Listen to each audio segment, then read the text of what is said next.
Olá pessoal, tudo bem? Nos últimos tempos eu tenho visto alguns vídeos aqui do Japão de youtubers, influencers que têm vindo aqui, graças aí à liberação de visto, né? Agora os brasileiros podem vir ficar até 3 meses aí sem precisar ter aquele visto. E agora tá mais fácil de vir aí, passar uns dias e conhecer aí um pouco do Japão, né? Então eu vi alguns vídeos, pessoal falando, reclamando. Realmente, após 7 anos de Japão, posso falar que realmente tem algumas horas que é um pé no saco mesmo, é bem chato, é um país muito rigoroso, é muita regra pra tudo, né? Então assim, nesse vídeo eu vou tentar mostrar pra vocês o porquê disso, porque um ocidental como eu, por exemplo, que a vida inteira me interessei pelo Japão, sempre gostei de ler, sempre gostei de anime, essas coisas, e cheguei aqui, mesmo assim, tomei uma pancada, algumas coisas que eu pesquisei, muita coisa que eu tive que estudar aí para conseguir aprender a lidar com isso e ser feliz aqui, tocar a vida aqui, né? Então é isso. Pra gente não ficar muito assim no achismo, acho, não acho, então tem um ranking que tá bem ligado a esse assunto aí, se o Japão é um país chato, um país legal, interessante para se morar, né? Um ranking que é respondido por pessoas nativas mesmo. Então pra gente não ficar muito assim no acho, não acho, chama World Happiness Report, é tipo um indicador aí de felicidade no mundo, né? Então, assim, como vocês podem ver, os primeiros lugares lá são os países nórdicos, como sempre, né? Finlândia, Dinamarca, tal. Mas os outros países ricos, então tô vendo aqui a Austrália no 10º lugar, Canadá no 15º, Reino Unido em 20º, Alemanha, então todos os parceiros de países, França aqui, ó, em 27º, eles ficam aqui, né, nos 30, entre as primeiras 30 posições, né? E o Japão, ó, o Japão vai aparecer de Brasil em 44º, o Japão vai aparecer lá na posição 51. Então, assim, isso aqui quem respondeu, na verdade, foram os próprios japoneses, pertinho ali da Coreia do Sul. E vai ter um pouco a ver com que eu vou, com a explicação aqui que eu vou tentar ir um pouco a fundo pra gente entender por que que um ocidental pode achar o Japão tão chato assim, né? Não é só a gente que tá achando, não. Então a própria população aí se diz não tão feliz. A experiência prática, quando você chega aqui, você chega primeiro muito encantado, mas rapidinho você vai entender o que está acontecendo. Provavelmente já as primeiras experiências com a vizinhança, então aqui com os vizinhos, quando chega um estrangeiro, eles já ficam todo mundo de olho, então assim, para ver se você coloca o lixo no lugar certo e tal, mas não é aquela parte de orientação, né? Eu fiz intercâmbio na Alemanha e eu sentia que o pessoal realmente queria ajudar, né? Aqui parece que você tem um sentimento de estar sempre vigiado, né? Então assim, com a vizinhança já vai ter essa experiência, com o seu colega de trabalho você já vai ter essa experiência, infelizmente às vezes com amigos, pessoas que você acaba conhecendo aí, eles têm uma palavra que chama kibishi. Kibishi eu acho que tem a ver mais com a pessoa muito rígida. Então, da onde vem isso aí? Explicação muito interessante, eu encontrei, não é um livro que tem muito a ver com o Japão especificamente, esse livro aqui, ó, Selfie, How the West Becomes Self-Obsessed. Eu vou ver se eu acho o link dele em português para colocar para vocês, desse jornalista aqui, Will Storr. Ele faz uma análise muito interessante para a gente entender qual a principal diferença entre os ocidentais e orientais em questão de como se vê a si próprio, né? Então aí já começa já uma diferença fundamental aí que você tem que entender quando você vem daí do Ocidente. O Ocidente e o Oriente tem uma base filosófica, uma base de conhecimento, uma base que acabou virando comportamental diferenciada. Então a gente aí do Ocidente, a gente tem a base, a Grécia Antiga, né? A Grécia foi quem mais deixou aí, por exemplo, a democracia veio da Grécia, muita coisa, muita influência que a gente teve, até o cristianismo que veio do Oriente Médio foi influenciado pela filosofia grega, né, por Aristóteles principalmente. Nesse livro ele explica bem como que a Grécia, como que a geografia acabou moldando o comportamento da civilização grega, como a terra da Grécia não era tão boa para você plantar, cultivar, você tinha que vencer na vida de outras formas. Você tinha que aprender sobre comércio, você tinha que ter coragem para ir para lugares distantes, para ir lá conseguir algo e trazer para sua casa. Então tudo isso acabou moldando o pensamento lá na Grécia Antiga para sempre ter os deuses e os heróis. Então a parte o pensamento voltado pro indivíduo, para a conquista do indivíduo, para atingir o sucesso na vida e você conseguir chegar mais perto dos deuses, né? Então aquilo, é claro que hoje não é tudo ao pé da letra assim, né? Quando veio o cristianismo pro Ocidente, muita coisa alterou, mas acabou mais influenciando o cristianismo do que mudando. Então, por exemplo, até hoje, se você for estudar filosofia, você vai começar lá com a filosofia grega, né? Que no Oriente, todo o pensamento, toda a civilização começou lá na China. A plantação de arroz foi uma mudança muito grande que teve aqui, então você pode falar que a civilização começou a surgir aqui no Oriente a partir do cultivo de arroz, foi quando o pessoal parou de ser o coletador, né? E o terreno na China foi propício até para fazer isso, mas você precisava de muita gente trabalhando junto. O confucionismo, filosofia a partir do Confúcio da China, tem um olhar um pouco diferente do indivíduo. Eles prezam mais pela cooperação, pelo trabalho em comunidade, e a visão do indivíduo é um pouco diferente dessa do Ocidente. Então, assim, aquela visão do herói que sai pra conquistar, aqui o herói, na verdade, eles têm uma visão um pouco diferente. Aquele cara que aguenta, aquele cara que tem a paciência pra servir a comunidade, pra servir ao seu senhor e esperar que um dia também ele vai chegar nesse ponto que todo mundo vem subindo a escadinha até morrer e vem o próximo e tal. Então, assim, é uma visão bem simplificada, né? Eu sugiro a leitura desse livro aqui, né? Um livro que compara essas duas visões ocidentais e orientais, e a partir disso você procurar saber do Japão de um conceito que chama o conceito de senpai e kohai. Senpai é aquele que chegou antes, aquele que seria o sênior, né? O experiente, aquele que chegou primeiro. E o kohai é o iniciante, aquele que chegou depois. Então, até os kanjis é o de antes e depois, né? Então, o senpai é aquele que tem a função de ensinar o kohai, e o kohai é aquele que tem a função de servir ao senpai, porque ele tem mais experiência, ele tá ali há mais tempo, então ele merece todo esse respeito. Essa cultura do senpai e kohai aqui é muito forte. Então, assim, a estrutura política e cultural, tudo aqui na China, na Coreia do Sul e no Japão cresceram a partir desse senpai e kohai. Uma coisa bem até interessante, que os kanjis até foram mantidos. Na China é o mesmo kanji que eles utilizam, muita palavra acabou se mudando com o tempo, mas o senpai e o kohai é escrito da mesma forma, tanto na China como no Japão. Então, quando eu entro numa empresa, quando eu chego novo numa sala de aula tal, eu já meio que assumo o papel de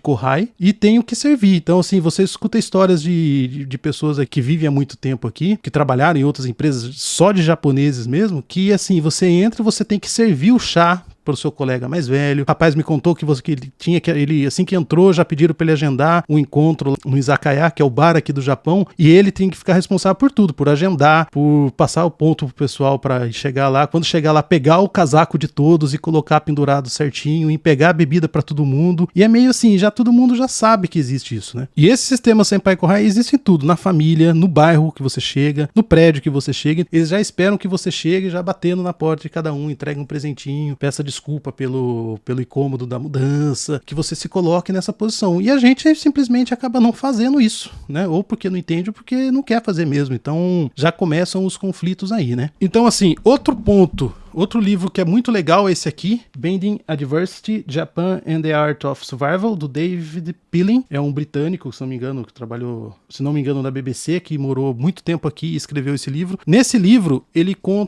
vem um pouco mais na história, um pouco mais pra frente aqui. Ele fala um pouco também dessa parte de senpai e kohai, né? Não tem como você passar pelo Japão aí sem entender esse conceito e entender que esse conceito influencia muito até hoje na cultura do país. Mas nesse livro ele fala um pouco do que aconteceu após o estouro da bolha de 1990. Então o Japão, depois da guerra, ele se organizou. Esse conceito do senpai e kohai, assim como outros pontos fortes aí da cultura japonesa, ajudaram o Japão a organizar a sua economia e crescer muito da década de 60 até a década de 80. Por um período aí do pós-guerra, o Japão estava totalmente destruído, com a moral lá embaixo, mas conseguiu se reorganizar, conseguiu organizar empresas trabalhando junto com o governo, com o sistema financeiro e tal, fortes o bastante para se tornar o segundo país mais rico do mundo. Então, assim, até os Estados Unidos tremeu um pouco na base quando chegou ali na década de 80, né? Então, assim, com o estouro da bolha de 90, todo aquele otimismo, tudo aquilo que os japoneses esperavam, ele meio que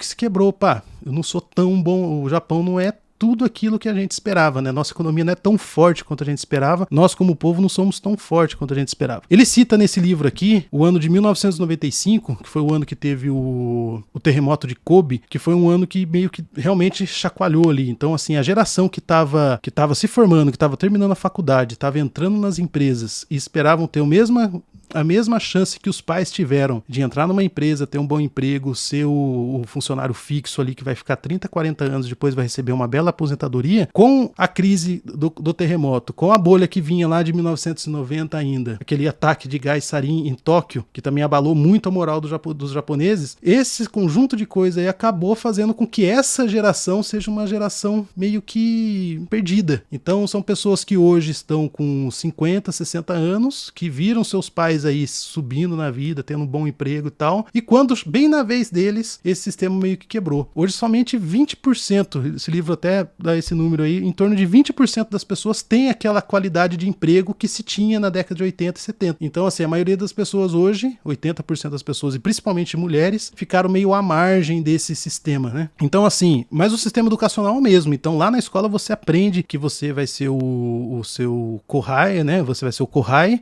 você tem o seu senpai ali para te orientar, mas que no futuro você vai virar o senpai e vai ter as benesses, né? Você vai ter o status e tal. Só que quando você chega no mercado de trabalho, somente 20% consegue entrar nesse sistema e continuar nesse sistema. O resto, vai trabalhar em emprego temporário, vai ter que empreender em pequenas empresas, vai ter que se virar e vai passar a vida inteira assim. Então o autor ele explica, né, que muita gente hoje é triste.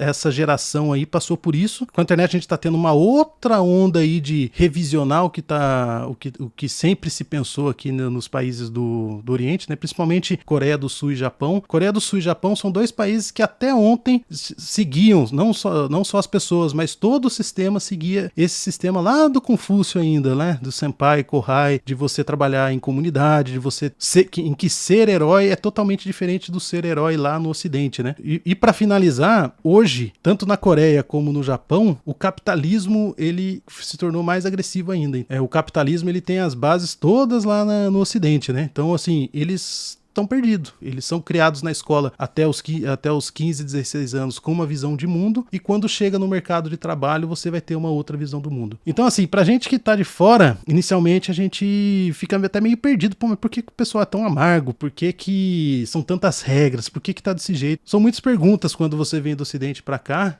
e tenta entender por que é tão diferente aqui, né? Então assim, mas dá pra gente vir e tocar a vida aqui, dá pra ser feliz, que nem eu vim pra cá com 2 filhos, agora tô com 3, nasceu uma aqui. Dá pra tocar a vida, dá pra viver? Dá, mas como que você vai lidar com isso aí, né? Há um tempo atrás, conversando com um cara que, coincidentemente, é inglês, assim como o autor desse livro aqui, mas é casado com uma japonesa, ele falou uma coisa assim que hoje eu consegui entender. No começo ali não entendi muito, né? Foi alguns anos atrás. Ele falou assim, eu entendo a sua mágoa, entendo que é muito difícil aqui, mas depois de um tempo você vai entender que você ser estrangeiro no Japão é muito melhor do que você ser um japonês no Japão. Então o japonês ele tem toda essa regra, toda essa carga em cima, e nós estrangeiros não. Nós estrangeiros a gente simplesmente não gostamos de um emprego, não tá legal, a gente tem aquele botão ali do foda-se, não vou trabalhar aqui, vou embora, e se você não fica triste com isso, você toca a vida, continua a sua jornada aí pra você da melhoria, né, em busca do seu sonho, né. Já pros japoneses mesmo, que nasceram, tem família aqui, tem toda a estrutura de amigos aqui, é muito complicado, é muito mais difícil. Uma das formas de lidar com isso é não tentar achar que você vai conseguir virar japonês, que você vai conseguir abandonar aí a sua nacionalidade anterior e entrar, é muito difícil, então aceitar essa diferença. Outras dicas que eu tive com esse amigo aí foi tentar seguir a vida que você tinha, né, quando você vem como adulto do Brasil, tentar seguir a vida. Então, assim, eu escuto o rádio que eu escutava lá, eu vejo ali um pouco do resultado do futebol e ligo pro meu pai pra ter papo com ele. Então, assim, eu sou um brasileiro que mora no Japão, mas que tá aprendendo muito aqui, que tá conhecendo uma cultura, que tá aprendendo muita coisa legal, tá mudando o mindset de muita coisa, mas também tá aprendendo que aqui também tem umas limitações, que tem algumas coisas aí que são complicadíssimas, né? Principalmente em relação à saúde mental, misoginia, racismo, essas coisas. Mas assim, dá pra ser feliz, dá pra tocar a vida. Outra recomendação é tentar trabalhar em empresas que tenham outra cultura, né? Eu mesmo trabalho numa empresa brasileira hoje, tem as alternativas de você trabalhar trabalhar online e tal, e empreender também, né? A melhor coisa aqui, assim, muitos brasileiros que eu conheço que vivem bem aqui, eles empreendem, tem uma loja de carro, tem uma transportadora, alguma construtora e tal, porque você ter uma relação de fornecedor, uma relação de cliente com o japonês é totalmente diferente de você ter uma relação de trabalhar junto, de colega, que daí sim entra esse senpai, você vai ter que ser o kohai e vai ter um senpai ali pra te atazanar, né? Pessoal, é meio complexo esse assunto aí, né? Mas eu espero ter dado pelo menos uma base, assim, sair um pouco daquele achismo. Eu vejo muito vídeo, mas eu vejo só o brasileiro ali, ou o outro estrangeiro, falando da parte dele, por que ele não gostou. Então, nesse vídeo eu tô tentando aí passar para vocês um pouco do que eu aprendi aí lendo bastante. Outra dica também de lidar com isso para você entender um outro país é ler muito sobre a história do país, sobre até, assim, as crenças, a cultura, a filosofia, qual a base filosófica que eles adotaram lá no passado e continuam influenciando até hoje, né? Para você conseguir ter uma visão aí um pouco mais macro da situação e não pensar só na vizinha aqui que fica batendo aqui quando meus meninos dão uma corridinha aqui no apartamento, né? Então, assim, espero que vocês tenham gostado desse vídeo, né? Peço para você seguir o canal, compartilhar com os amigos. Para quem tá pensando em morar no exterior, eu tenho um curso bem completo e bem barato, mas com muitas aulas aí de como que eu fiz o planejamento para vir para cá, para não passar perto, para não passar perrengue do lado financeiro, né? E também tem algumas aulas extras com a minha mulher que é psicóloga, né? Para falar sobre saúde mental, ok? Então espero que vocês tenham gostado desse vídeo e até o próximo. Valeu!